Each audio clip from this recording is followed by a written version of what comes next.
তো আজকে আমরা নতুন পাই বন্ধন পড়ব পি পাই ডি পাই, অর্থাৎ পির সাথে ডি এর যদি ওভারল্যাপ হয় তখন সেটাকে বলা হবে পাই বন্ধন। একটা কথা বলবো, জেনে রাখলাম, ডি এর, আবার বলছি স্যার, একটা কথাকে বারবার বলছি, আমি খুব বোকা বলে বলছি, জানিস তো। তো আমার বোকামিটা আমি বলি একটুখানি। আমার মনে হয় আমার ছাত্রছাত্রীরা যারা যেমনই হোক, আমার মনে হয় তারা সব বোঝে, মানে সব বুঝতে পারে, সব করতে পারবে। এটা আমি হয়তো অনেক সময় ভুল করে ফেলি হয়তো। তবে আমি চাই তোরা আমার কাছে একটু হেল্প নে, তোরা জিজ্ঞেস কর, স্যার এখানটা বুঝিনি তো আমি আবার বোঝাবো, আমি এটাতে বিশ্বাসী। তো যাই হোক, যারা বলছিস না, আমি অনেকবার বলছি, যারা আপডেট হচ্ছিস না, তারা পরের ভিডিওগুলো পরে হয়তো দেখে তারা আপডেট হচ্ছিস, একটু লাভ কম হচ্ছে। আপডেট হচ্ছিস কিন্তু একটু লাভ কম হচ্ছে কেন? তোরা নিজেরা যে করছিস, তোরা নিজেরা যে করে যেটা বুঝে ভুল করছিস, সেইটা তোরা সুযোগটা পাচ্ছিস না। এটা খুব দরকার, ভুল করাটা আগে দরকার আমি মনে করি। তো যাই হোক, প্রথমে বলি ডি এর 5টা অরবিটাল, সবাই আমরা জানি এটা, d x y, d y z, d z x, y z, d z x, d x square, y square, d z square. এই ডি এর 5টা অরবিটালের মধ্যে যদি আমি ডিজেড স্কোয়ারটাকে লাস্টে ধরি, বলে দেবো এই লাস্ট অরবিটালটা কিন্তু পাই বন্ধনে অংশগ্রহণ করবে না। তাহলে বাকি অরবিটালগুলো পাই বন্ধনে অংশগ্রহণ করবে এবং প্রত্যেকটা double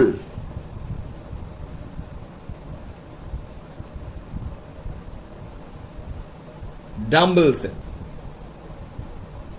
double BLE, sorry, double dumbbell set. হ্যাঁ, ডবল ডাম্বেল সেট কাদের? ডি এর। এটা আমরা আগে পড়েছি স্যার, তাই না? তো এই রকম ভাবে ডবল ডাম্বেল সেট তৈরি হয় কার? ডি অরবিটালের। উপরের দুটো প্লাস থাকে, নিচের দুটো মাইনাস থাকে সাধারণত। এটা যদি এক্স অ্যাক্সিস হয়, এটা যদি ওয়াই অ্যাক্সিস হয়, এটা এক্স ওয়াই এর মাঝে আছে, তার নাম হয়ে গেল ডি এক্স ওয়াই। এটা আমরা বুঝেছি স্যার আগে, তাই না? তো যাদের এই চ্যাপ্টারটা হয়নি, পরে হবে, রিভিশনে আসবো, তো আমি চেষ্টা করি আগে সিলেবাস শেষ করতে, কারণ আমি একটু এমনি খুব স্লো, অনেকটা করে পড়াতে হয়। তো এবার একটা কথা বলি, তো যখন পিপাই টিপাই অরবিটাল তৈরি হবে তাদের শেপ কিরকম হবে? ধরে নি এখানে একটা পি অরবিটাল তৈরি হবে, কি আরেকটু কাছে করি, এখানে একটা পি অরবিটাল আঁকবো, সেটা পিজেডও হতে পারে, পি ওয়াইও হতে পারে। তো যারা এই অ্যাক্সিসে থাকবে তাদের, তো পি ওয়াই করি, এই অ্যাক্সিসে আছে মানে স্যার এদিকটা ওপরটা ওয়াই, তাহলে স্যার এটা কি হওয়া উচিত? P Y. তাহলে পি ওয়াই যখন এদের সাথে ওভারল্যাপ করলো, ছবিটা নিশ্চয়ই বুঝতে পারছি, এটা ডবল হয়ে গেছে, এটা ডবল হবে না, এই লাইনটা একটা হবে। আমি একটু কাছাকাছি করার চেষ্টা করেছি। তো এই পি ওয়াই অরবিটালটা যখন যখন ডি এক্স ওয়াই অরবিটালের সাথে ওভারল্যাপ করছে, এটাকে বলা হয় কোল্যাটারাল।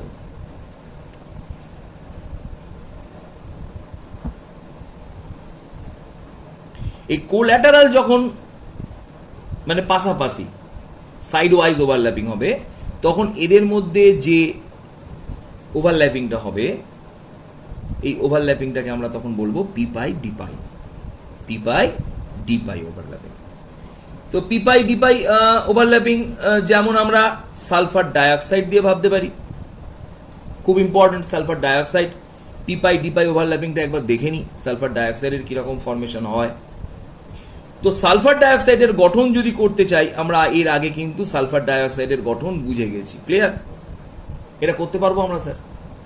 মাথায় একটা লোন পেয়ার থাকে, তো আমরা যদি সালফার আর অক্সিজেন এই দুটোকে আলাদা আলাদা করে ভাবি, একটা সালফার দুটো অক্সিজেন, এই ওভারল্যাপিংটা দেখাই, তাহলে লক্ষ্য করে দেখ, প্রথমে ইলেকট্রন বিন্যাস 1s2 2s2 2p6 3s2, সালফারের হচ্ছে 16, ক্লিয়ার তো?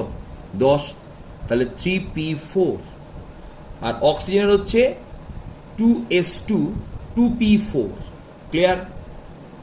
তাহলে আমরা যদি বাইরের কক্ষের ভ্যালেন্স সেল ইলেকট্রন, এগুলোকে বলা হয় valence shell electron, valence shell electron যদি নিই, তাহলে লক্ষ্য করে দেখ,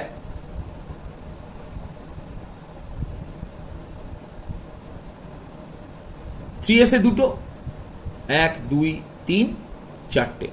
এখানে অড নাম্বার অফ ইলেকট্রন কটা? দুটো। সালফারকে কটা ভ্যালেন্সি এখানে তৈরি করতে হয়েছে? 4টে। আছে কটা? দুটো। যটা অড ইলেকট্রন তটা ভ্যালেন্সি, যটা অড ইলেকট্রন পরমাণুর তটা ম্যাক্সিমাম ভ্যালেন্সি তৈরি করতে পারবে। তো আমাকে এখানে ম্যাক্সিমাম ভ্যালেন্সি কটা করতে পারবে? দুটো। আছে কটা? চারটে। তাহলে আমাকে ফার্স্ট এক্সাইটেড স্টেটে নিয়ে যেতে হবে। ফার্স্ট এক্সাইটেড স্টেট কি করে নিয়ে যাব স্যার? না 3p 3s 3p থাকলে 3d ফাঁকা অবস্থায় থাকে, কারণ এই ঘরটা রেডি হয়েই থাকে, এটা জেনে রাখবি কিন্তু। তাহলে এই ঘরটা ফাঁকা কেন? না এখানে ইলেকট্রন কম আছে স্যার। আমার যদি বাড়িতে 10টা ঘর হয়, আমার যদি 9টা লোক হয়, তাহলে 9টা ঘরে 9টা লোক থাকবে, একটা ঘর ফাঁকা পড়ে থাকবে। তো এই 3D-তে একটু দেখে নি, 3D-র 5টা ঘর, তাই তো? এই 5টা ঘরের ফার্স্ট এক্সাইটেড স্টেটে 3p থেকে একটা ইলেকট্রন ট্রান্সফার হয়ে যাবে d এর ফার্স্ট অরবিটালে। তো অনেকের প্রশ্ন হতে পারে, স্যার এখান থেকে কেন ইলেকট্রনটা গেল না, এখান থেকে কেন গেল? p এর সাথে d এর এনার্জি লেভেলের পার্থক্য কম s অপেক্ষা, তাই p এর ইলেকট্রনটা d তে যাওয়ার প্রবণতা বেশি বলে হালকা শক্তি পেলেই এই ইলেকট্রনটা d তে চলে যায়। ফার্স্ট এনার্জাইটেড স্টেট বলা হয়। এরপর যদি স্যার আবার আপনি শক্তি দেন, বেশি শক্তি দিই, তখন এস থেকে ইলেকট্রন আবার একটা ডি তে ট্রান্সফার হয়ে যাবে। ব্যাপারটা বোঝাতে পারলাম তো? ক্লিয়ার হয়ে গেল? ঠিক আছে। তাহলে এখানে আমার দরকার কটা স্যার? তাহলে আপনি ইলেকট্রন বিন্যাসটা একবার লিখে ফেলি। পি তে আছে 1 2 3 আর ডি তে আছে একটা, চারটে। Odd number of electron 4, valency আছে 4। ক্লিয়ার হয়ে গেল? তাহলে স্যার এই লোন পেয়ারটা করতে গেল স্যার 3s2 লোন পেয়ারটা, 3s2 তে যে ইলেকট্রন দুটো আছে সেটা লোন পেয়ার তৈরি করেছে।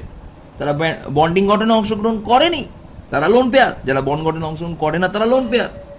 তাহলে এই যে সালফার ডাইঅক্সাইডের গঠনটা দেখলাম, সালফারের সাথে প্রথমের অক্সিজেন, এটা সিগমা, দ্বিতীয়টা হলে পাই। সালফারের সাথে এই অক্সিজেনের সিগমা, দ্বিতীয়টা হবে পাই। ভিডিওগুলো কিন্তু খুব ক্লিয়ার করে দেয়। এবার আমরা অক্সিজেনকে নিয়ে যদি ভাবি, একটুখানি আলাদা করে দিই, নাহলে বুঝতে অসুবিধা হচ্ছে, এটাকে জুবড়ে যাচ্ছে। তাহলে আমরা ইলেকট্রনটা কিভাবে লিখলাম? বিজোড় ইলেকট্রনগুলো লিখি। এটা পি 1 2 3, ডিএতে একটা, অড ইলেকট্রন চারটে, এটা ডি ইলেকট্রন, এটা P electron, P electron, P, X Y Z দিয়ে ঝামেলায় গেলাম না। অক্সিজেনের ক্ষেত্রে পিতে আছে 1 2, উল্টে দিলাম 3 4, এই পিতেও আছে 1 2 3 4। ক্লিয়ার? স্যার উল্টালাম কেন? অনেকবার বলেছি। এবার প্রশ্ন হচ্ছে স্যার, তাহলে সালফারের চারটে অড ইলেকট্রন অক্সিজেনের চারটে অড ইলেকট্রনের সাথে মিলবে, চারটে বন্ডিং তৈরি করবে। বোঝাতে পারলাম স্যার? তো কি করে মিলবে স্যার? প্রথমে সালফারের এই সিগমা বন্ডটার কথা যদি ভাবি, সালফারের ফার্স্ট পি 1 নম্বর, এটা 1 নম্বর অক্সিজেন, এটা 2 নম্বর অক্সিজেন। 1 নম্বর অক্সিজেনের পি এর সাথে মিলল, তাহলে এটার নাম হবে, এটা কি স্যার? এটা 3p, এটা 2p 2p 2p 2p। বোঝা যাচ্ছে তো স্যার? তাহলে এটা হলো ফার্স্ট, সালফারের দিকে লিখলাম 3p, এটা লিখলাম 2p। First sigma 3p 2p, সালফারের দিকে 3pটা, অক্সিজেনের দিকে 2pটা। স্যার সেকেন্ড সিগমা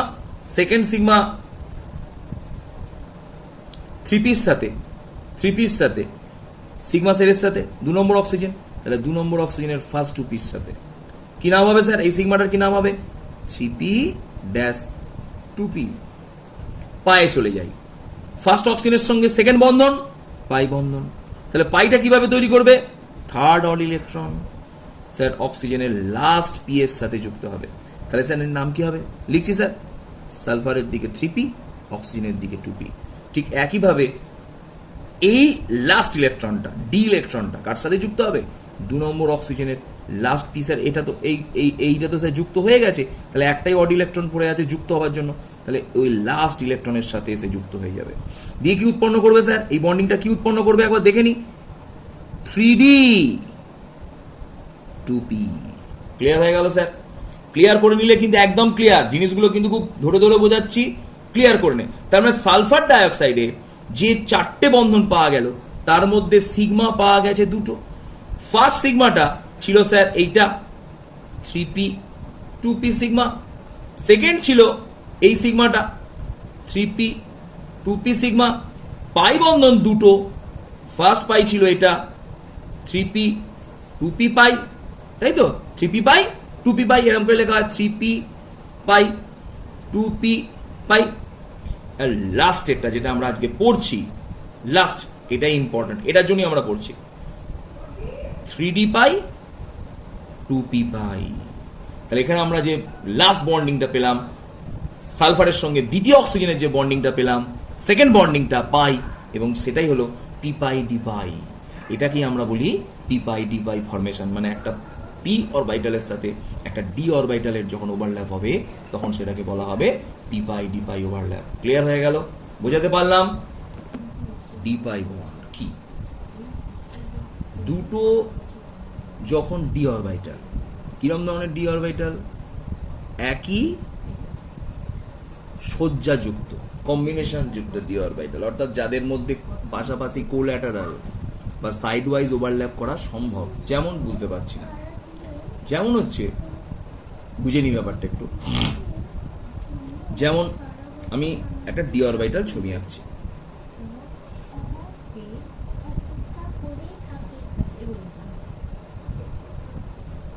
এটা DXY অরবিটাল, এটা কি অরবিটাল? DXY। ভালো করে বুঝে নি।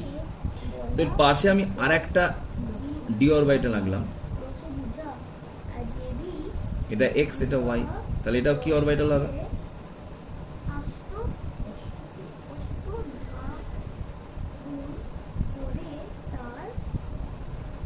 পাশাপাশি দুটো কি অরবিটাল লাগলাম? দুটোই DXY অরবিটাল লাগলাম। দুটো DXY অরবিটালের যেহেতু ওরিয়েন্টেশন সেম, তাই তারা পাশাপাশি কোল্যাটারাল অভিলেপনে অংশগ্রহণ করতে পারবে।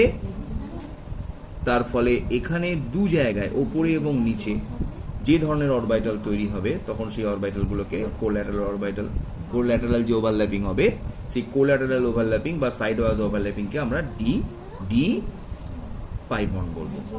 বোঝা গেল? তো একটা কথা বলি, এই ডিডি অরবিটালের যে ওভারল্যাপিং, এই ডিডি অরবিটাল ওভারল্যাপিং যখন দুটো, এখানে কটা ডাম্বেল আছে? 4টে ডাম্বেল।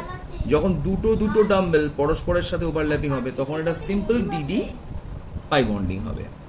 কিন্তু কখনো কখনো যদি এই রকম ওভারল্যাপিং হয় যে এর সাথে এর, আবার এর সাথে এর, এর সাথে এর, অর্থাৎ 4টে লোব পরস্পরের সাথে যদি ওভারল্যাপ হয়ে যায়, 4টে লোবই যদি ওভারল্যাপ হয়, তখন সেই ধরনের ওভারল্যাপিং গুলোকে আমরা বলবো, সেই যে ওভারল্যাপিং এর ফলে বন্ড তৈরি হবে, সেখানে সেই বন্ডটা পাই নয়, সেই বন্ডটার নাম হবে ডেল্টা বন্ড। তাহলে কি দাঁড়ালো জিনিসটা? যখন ডিডি অরবিটাল এইভাবে ওভারল্যাপিং হবে, আর একবার দেখাই, তখন সেই ধরনের ওভারল্যাপিং গুলোকে আমরা বললাম ডিডি পাই বন্ড। কিন্তু যখন 4টে লোবই পরস্পরের সাথে ওভারল্যাপিং হবে, মানে এরম ভাবে ওভারল্যাপিংটা হয়ে যাবে, 4টের সাথে যদি ওভারল্যাপিং হয়ে যায়, তখন সেই বন্ডটাকে আমরা বলবো স্পেশাল, সেই বন্ডটাকে বলবো আমরা ডেল্টা বন্ড। এর আগে আমি 49 নম্বর ভিডিওতে একটা কথা বলেছিলাম, তো একটুখানি বলে দিই আবার। পলিনিউক্লিয়ার যে নিউক্লিয়ার কম্পাউন্ডগুলোর ক্ষেত্রে আমরা বলেছিলাম সিগমা বন্ড তৈরি হয়। আবার এখন বলছি পলিনিউক্লিয়ার কম্পাউন্ডগুলোর মধ্যে মেটালের মধ্যে যে বন্ডিংটা তৈরি হবে, সেই বন্ডিংটাকে আমরা বলবো ডেল্টা বন্ড। কিভাবে বুঝে নিই একবার। বলছে কোবাল্ট অক্টাকার্বনিল এই যৌগটার মধ্যে, কোবাল্টের মধ্যে যে বন্ডিংটা তৈরি হবে, সেই বন্ডিংটা কিন্তু ডেল্টা বন্ড। এখানে দেখালাম। তাহলে স্যার পাই বন্ড কোথায় তৈরি হবে? এই সিগমা বন্ড বা পাই বন্ড কোথায় তৈরি হবে একটুখানি বলে দিই, ভালো করে বুঝে না। বা সিগমা বন্ড কোথায় তৈরি হবে? রেনিয়াম ক্লোরাইড এই আয়নটার মধ্যে, তাহলে ভালো করে দেখে নি, রেনিয়াম পাশাপাশি নিজেদের মধ্যে 4টে বন্ড তৈরি করবে। আমরা যদি ফার্স্ট বন্ডের কথা ভাবি, সেটা হবে সিগমা। বাকি দুটো বন্ড যেটা তৈরি হবে সেটা হবে পাই। বাকি যে বন্ডটা তৈরি হবে, এবার কি দেখা গেল না, রেনিয়ামের মধ্যে যে 4টে বন্ডের মধ্যে 2টো পাই বন্ড আর বাকি একটা যে বন্ড আর একটা ফরমেশন হয়, এটাকে অনেক সময় কোয়াড্রুপল বন্ড বলা হয়, কোয়াড্রুপল বন্ড বলা হয়, কিউবি।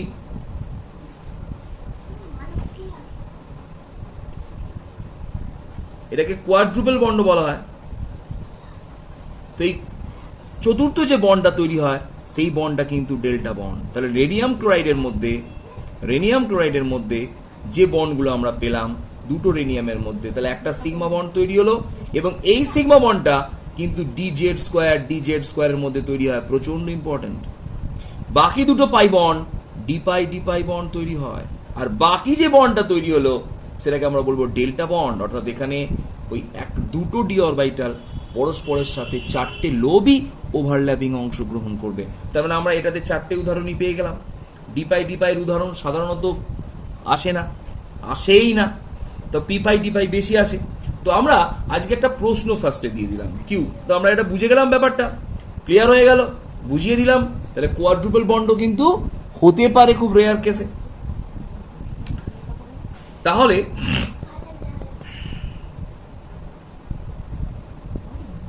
তোকে একটা ছোট্ট প্রশ্ন দেওয়া হলো, H2SO4 এর মধ্যে কটা পাই বন্ধন এবং তার প্রকৃতি, কটা সিগমা বন্ধন এবং তার প্রকৃতি নির্ণয় করতে হবে।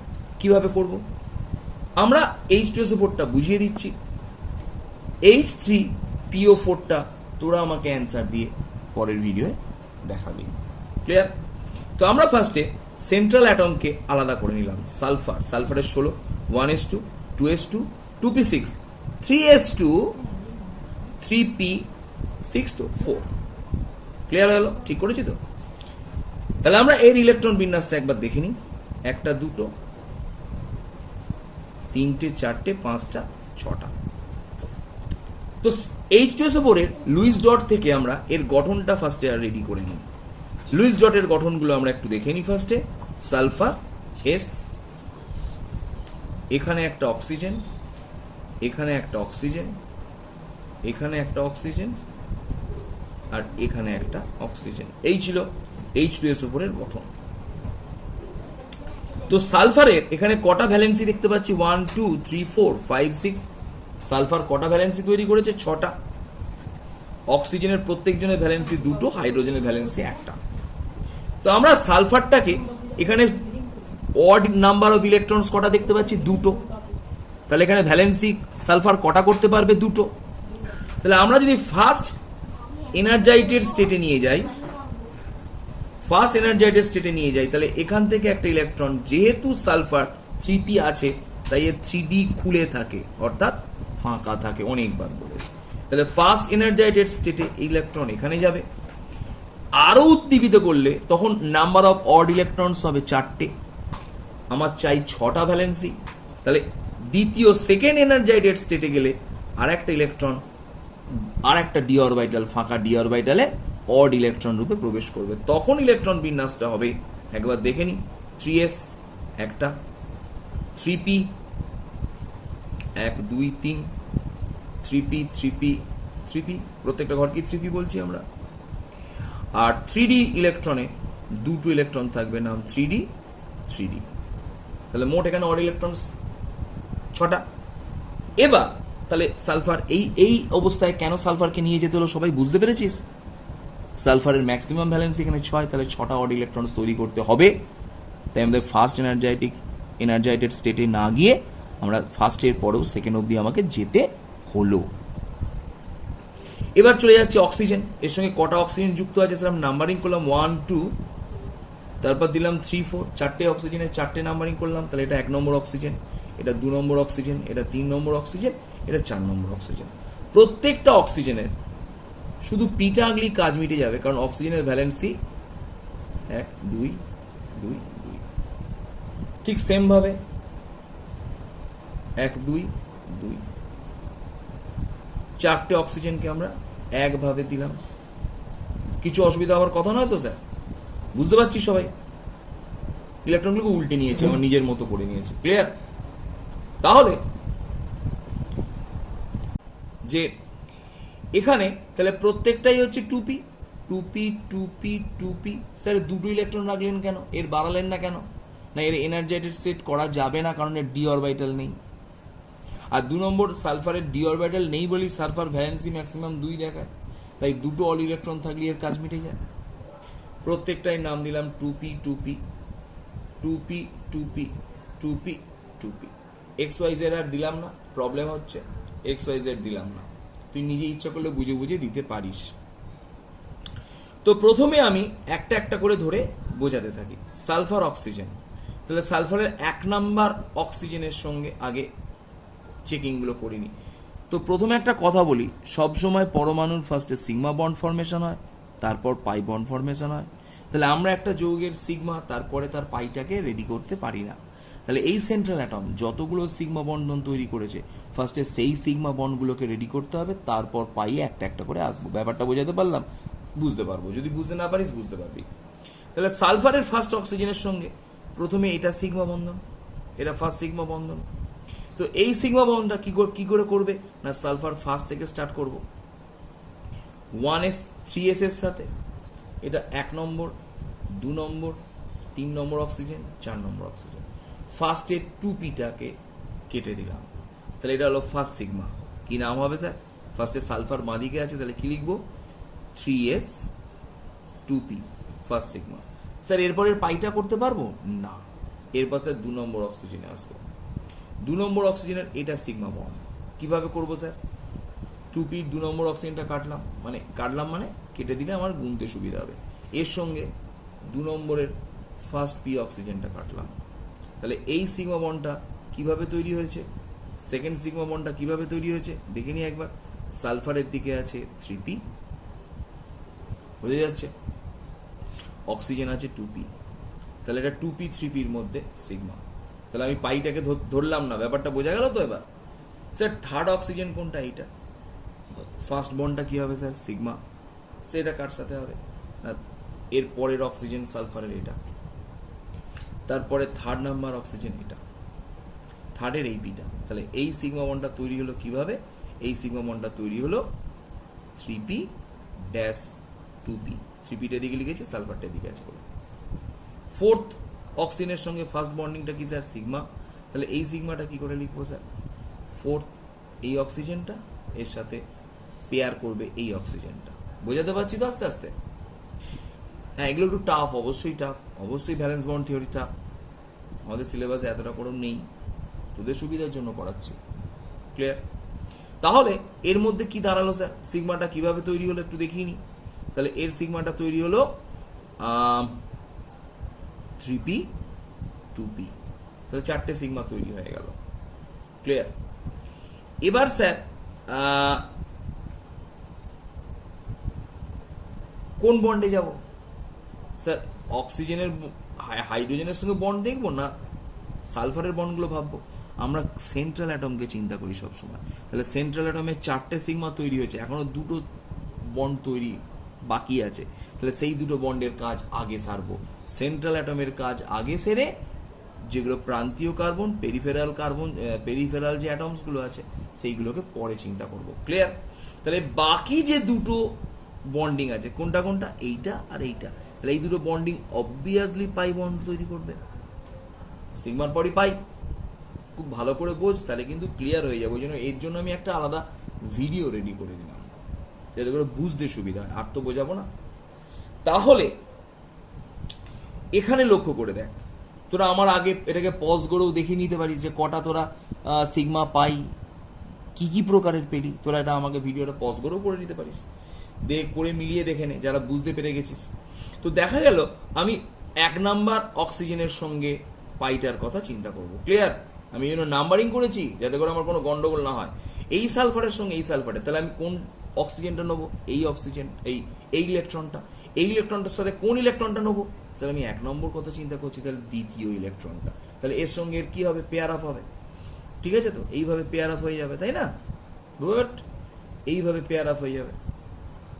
তাহলে কি দেখা গেল এই যে পাই বন্ডটা তৈরি হয়েছে, এই পাই বন্ডটা তৈরি হবে 3d, বাঁ দিকে রাখলাম সালফার আছে, ডান দিকে রাখলাম 2p, তাহলে এটা হলো d পাই p পাই। ক্লিয়ার হয়ে গেল, বা পি পাই ডি পাই। এবং লাস্ট অফ অল এই অক্সিজেনের এই পাই বন্ডটা কার সাথে তৈরি হবে স্যার? এটা কার সাথে তৈরি হবে? লাস্ট অক্সিজেন, এই লাস্ট ইলেকট্রন আর সেকেন্ড অক্সিজেনের লাস্ট ইলেকট্রনের সাথে তৈরি হবে। তাহলে এটাও হবে sir 3D 2p 2p 3D। Clear হয়ে গেল, অসুবিধা নেই কিছু। তাহলে এখানে টোটাল নাম্বার অফ কটা সিগমা পেয়েছে আরেকবার দেখে নি। সালফারের ক্ষেত্রে সালফার কি কি সিগমা তৈরি করেছে একবার দেখে নি। সালফার সিগমা তৈরি করেছে 4টে সিগমা, 1 2 3 4টে সিগমা। এই 4টে সিগমার কি কি সিগমা একবার দেখে নি ফার্স্টে, আর একবার দেখে নি, ক্লিয়ার করে নি। 1 নম্বরে আছে 3s2p, 2 নম্বরে আছে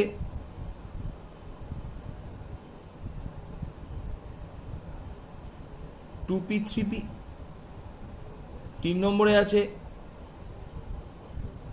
2p3p, 4 নম্বরে আছে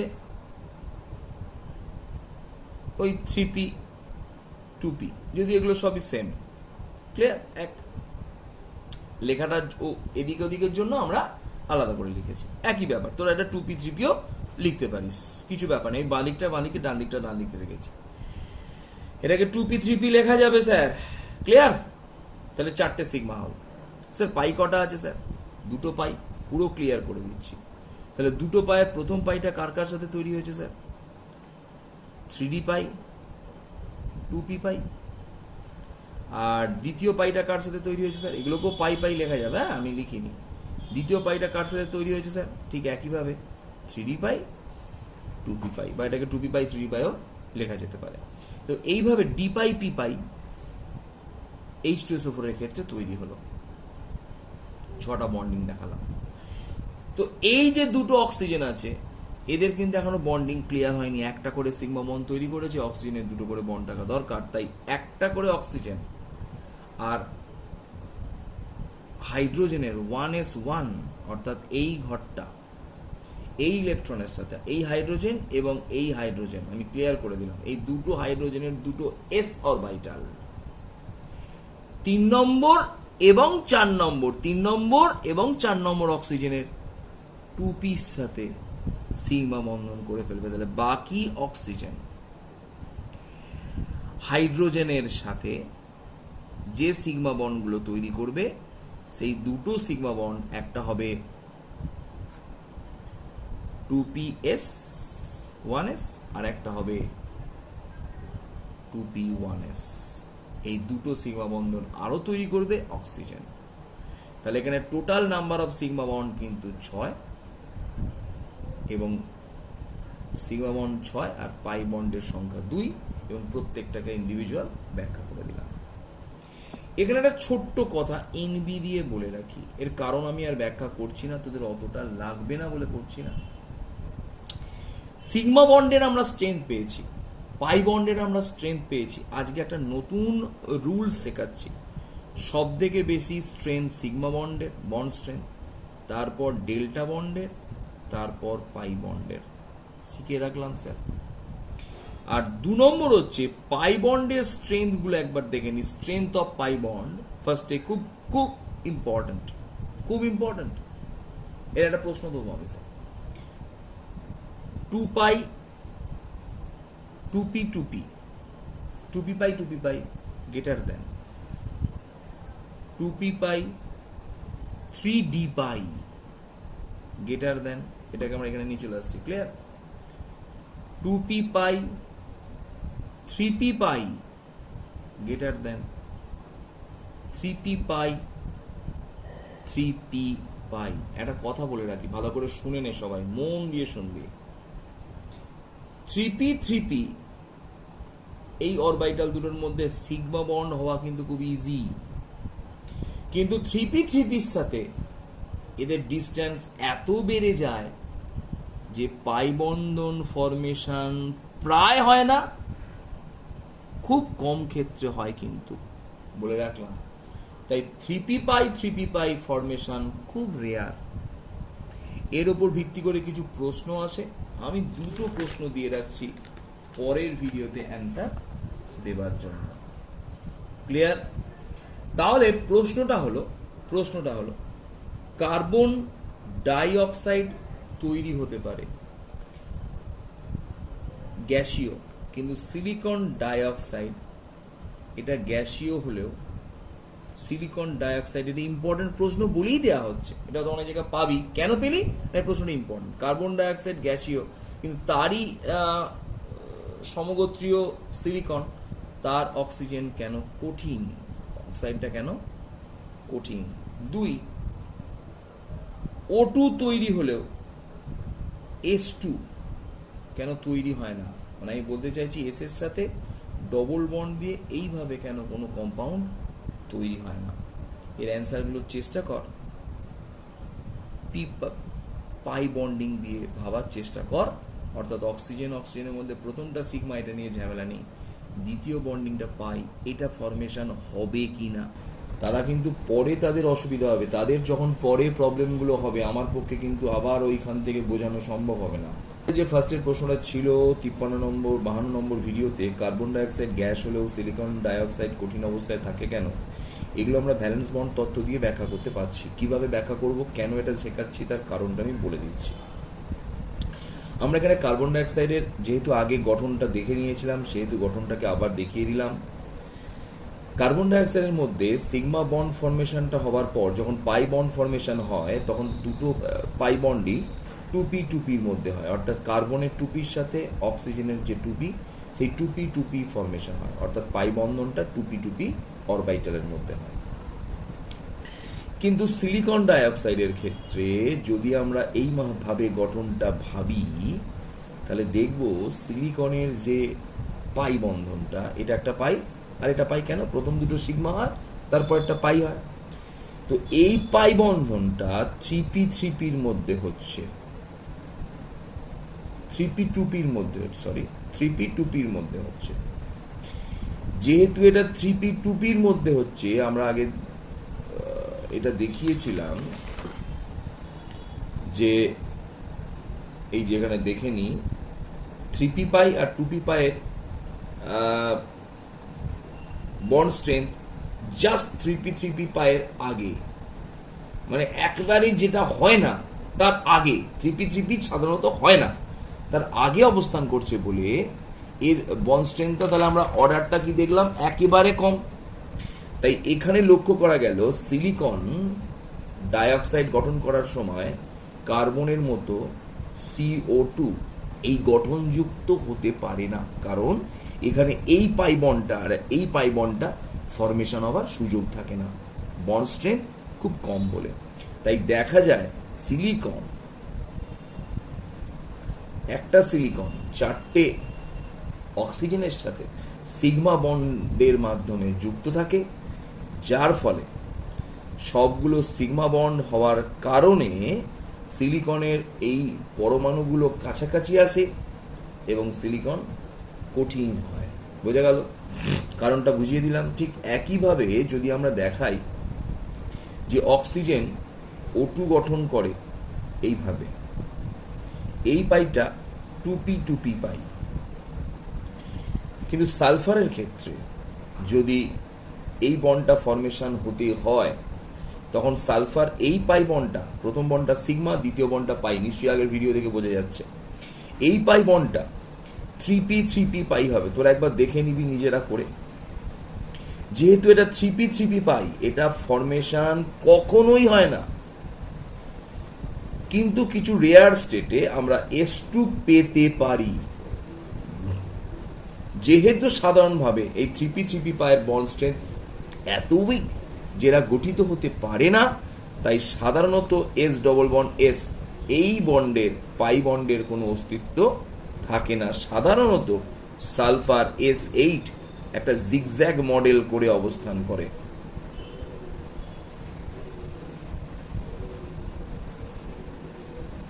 এক, 2, 3, 4, 5, 6, 7, 8 এইভাবে অবস্থান করে সিগমা বন্ডের মাধ্যমে যুক্ত হয়ে সালফার S8, এইটাই এর অস্তিত্বই সব থেকে বেশি। তো বোঝা গেল, আগের যা প্রশ্ন দিয়েছিলাম সম্ভবত সব প্রশ্নগুলি আমি আলোচনা